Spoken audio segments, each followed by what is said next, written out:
Relations between Venezuela and the U.S. dipped to a new low after President Nicolas Maduro's controversial re-election resulted in additional sanctions from Washington and diplomatic expulsions of U.S. diplomats, writes Gareth Chetwynd.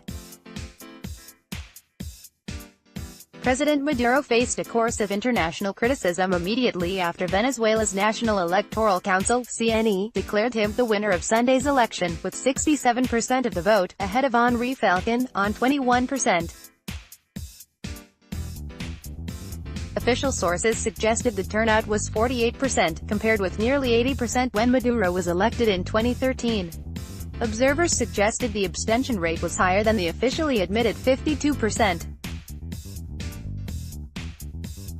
Falcon, a former ally of Maduro's predecessor President Hugo Chavez, was seen by Venezuela's banned opposition groups as a stooge, but he surprised many by refusing to accept the result, insinuating the balloting process was tainted by irregularities. Venezuela's election was a sham, neither free nor fair. The illegitimate result of this fake process is a further blow to the proud democratic tradition of Venezuela, U.S. Vice President Mike Pence said. U.S. President Donald Trump ordered a tightening of targeted sanctions, making it more difficult for the Venezuelan government to either sell debt and receivables in international transactions, or to pledge state-owned assets as collateral.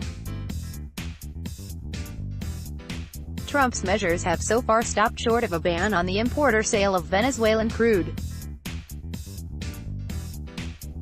President Maduro responded by ordering the expulsion of the top 2 U.S. diplomats still serving in the Caracas embassy, accusing them of conspiring against Venezuela and mentoring the opposition boycott.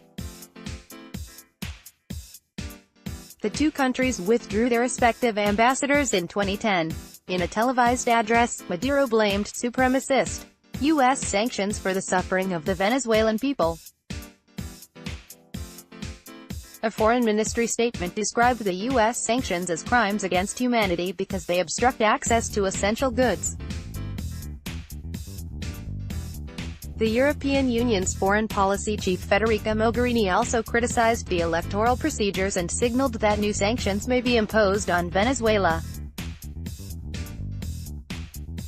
Mogherini said the election took place without complying with the minimum international standards for a credible process, not respecting political pluralism, democracy, transparency and rule of law, and said the EU and its member states will consider the adoption of adequate measures. The Lima Group, an association of mainly Latin American nations, also including Canada, also said it did not recognize the legitimacy of the electoral process.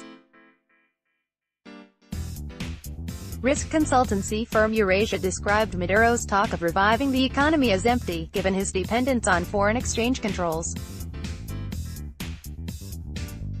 Arbitrage-related rents have become even more important as oil revenue shrinks. Likewise, the government has limited capacity to stabilize oil production, which means the current rate of decline will probably persist. Eurasia's research note said.